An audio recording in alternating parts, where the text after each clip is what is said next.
Setelah dari Bank Glory Stone dan Glory Auto, Marvin mengurus beberapa pekerjaan di Rock Electra, lalu mengecek perkembangan pembangunan pabrik MR25.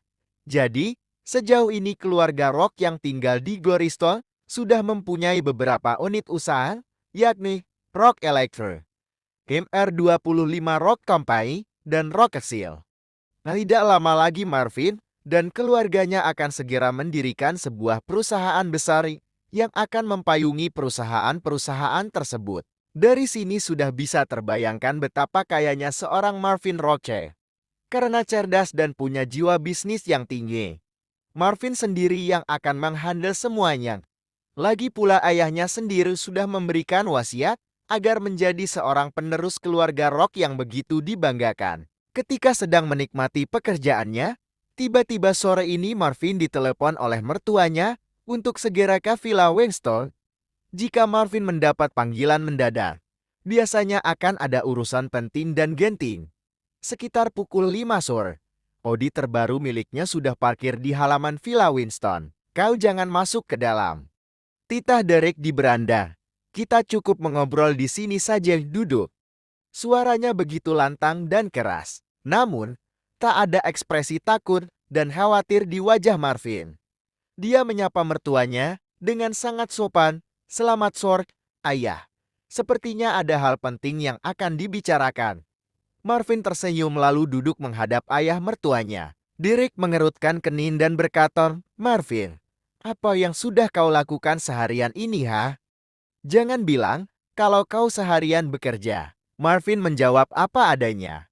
Tadi pagi aku mengurus kartu di Bank Glory Stone, lalu pergi Glory Auto membeli mobil itu, kemudian bekerja seperti biasa. Mendengar jawaban yang begitu naif dari menantu memalukan itu, Derek mendengus dan bertanya, pergi bersama siapa kau, Marvin? Awalnya, aku pergi sendiri. Derek langsung memotong.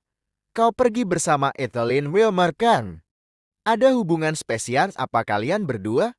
Cecarnya dengan pandangan tajam. Marvin tetap santai dan menerangkan kepada ayah mertuanya dengan dingin. Dia menceritakan semuanya tanpa ada yang ditutup-tutupi. Meskipun sudah aku bilang untuk tidak menemani, dia masih memaksa. Derek menatap penuh curiga. Dia pikir, bisa jadi semua keanehan beberapa hari belakangan ada kaitannya dengan Putri Wilma.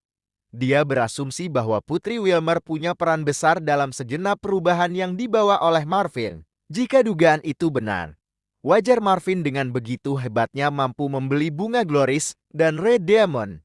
Batinnya, wajar menantu mantan napi ini bahkan bisa beli mobil baru. Dengan menaikkan alisnya, Derek berkata dengan nada menyinggung, diberi hadiah mobil baru oleh wanita pujaanmu, Marvin. Mendengar singgungan yang keliru itu, Marvin cukup tersantak. Dia pikir, sepertinya mertuanya berprasangka bahwa dia telah berselingkuh dengan Ethelyn. Ayah, sebelum ayah berpikir terlalu jauh, aku jelaskan kembali. Kami tidak sengaja bertemu di Bank Glory Stone, kami tidak merencanakannya. Terus, ketika aku ingin ke Glory Auto, dia menawarkan diri untuk menemaniku, dan aku juga sempat menolak. Derek mendengus dan membuang mukanya. Lalu membalas, kau pintar sekali membuat alasan. Marvin, aku tahu dan aku akui bahwa Ethelyn berada jauh di atas Jennifer putriku. Dia sangat kaya. Jika kau tergoda dengan semua apa yang dimilikinya, ya wajar saja. Aku tidak tergoda sedikit pun, ayah. Berarti kau tidak normal. Marvin menyandarkan punggungnya seraya menghela napas kasar. Jika ayah mertuanya berbicara seperti demikian, jelas semua orang satu rumah berpikiran yang sama. Tidak ingin dituduh yang tidak-tidak, Marvin harus mencari cara untuk bisa meyakinkan mereka. Apa yang dikhawatirkannya seharian, akhirnya terjadi. Dia sempat terbersit bahwa akan ada bahaya jika berjalan berdua dengan Ethelyn. Jika Marvin ingin berselingkuh, sebaiknya dia mencari wanita biasa dan tidak populer. Berselingkuh dengan Ethelyn sama seperti ingin bunuh diri. Kalau tidak dimarah istri dan mertua, ya akan ada bahaya yang jauh lebih besar, yakni berurusan dengan keluarga Wilmer, dan itu merupakan mimpi buruk. Marvin tetap tenang. Bukankah ayah tahu bahwa selera bagi seorang putri Wilme adalah pria seperti Raymond Harford? Jika dibandingkan denganku, aku bukan siapa-siapa. Aku hanya pria yang sempat dituduh teroris dan mantan napi memalukan. Bahkan aku sangat jatuh di mata seorang gadis kebawaan. Ujar Marvin berusaha membela diri. Kau sangat pintar bicara, menantuku yang cerdas. Begini, jika orang gila dan mati akalnya ingin bisa dekat dengan Adeline, tentu kau yang masih bisa bawa mobil dengan baik ini tidak akan pernah menolak untuk bisa berjalan berdua dengannya. Jika sudah berdua dengan Adeline, bahkan pria itu akan lupa bahwa dia sudah punya 12 cucu. Marvin menggeleng keras. Aku bersumpah, tidak ada hubungan spesial apapun bersama Putri Wilmer, ayah, kecuali hanya bisnis. Bisnis apa? Tanya Derek dengan mata yang penuh tanda tanya. Sorot matanya tak berani menikam wajah Marvin yang tetal slow. Marvin menghela napas, lalu menjawab dingin, ada hubungannya dengan Winsoil. Minyak mentah $1 miliar merupakan kiriman dari The Oxy milik keluarga Wilmer. Aku hanya penyambung lidah antara keluarga Wilmer dan keluarga Winston. Tetap kurang puas, Derek kembali mendengus dan berkata, tidak. Sekarang kita membahas hubungan spesial, bukan bisnis. Bahasanmu berlarian kemana-mana.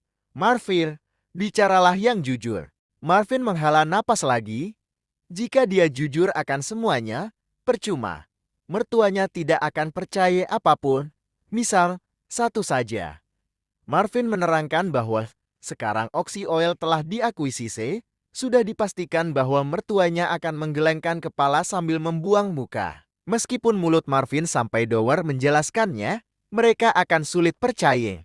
Oleh karena itu, satu-satunya cara adalah dengan cara pembuktian. Diskusi adalah hal berat untuk keluarga Winston. Salah satu penyebab tidak majunya bisnis keluarga Winston ya ini.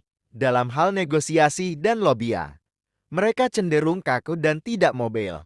Jika ingin maju, pastinya harus memperluas network dan mulut yang bagus, dan terpenting rasa percaya. Dan untuk seorang Derek yang sulit menaruh rasa percaya terhadap orang, bahkan terhadap menantunya sendiri, akibatnya bisnis keluarga malah akan terluntah-luntah. Andai saja mereka mempercayakannya kembali kepada Marvin, bahkan Winston akan bisa menyaingi Harvard. Derek memandangi Ode yang masih anyar di sana itu dan berkata sinis, wow, jika kau mampu membeli bunga Glores seharga $500.000, kenapa kau minta dibelikan Putri Wilmer mobil seharga $200.000? Bukankah itu hal yang absurd, Marvin?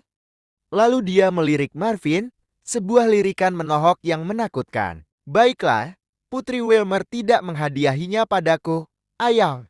Tapi, Piggy mempe. Russell baru pulang. Dia langsung meloncat dari mobil dan menjerit, wahai ipar memalukan, kau sangat hebat bisa berselingkuh dengan seorang wanita terkaya yang ada di Cemislan. Dan selamat sudah mendapatkan hadiah Audi baru darinya, luar biasa. Sepanjang jalan Russell bertepuk tangan.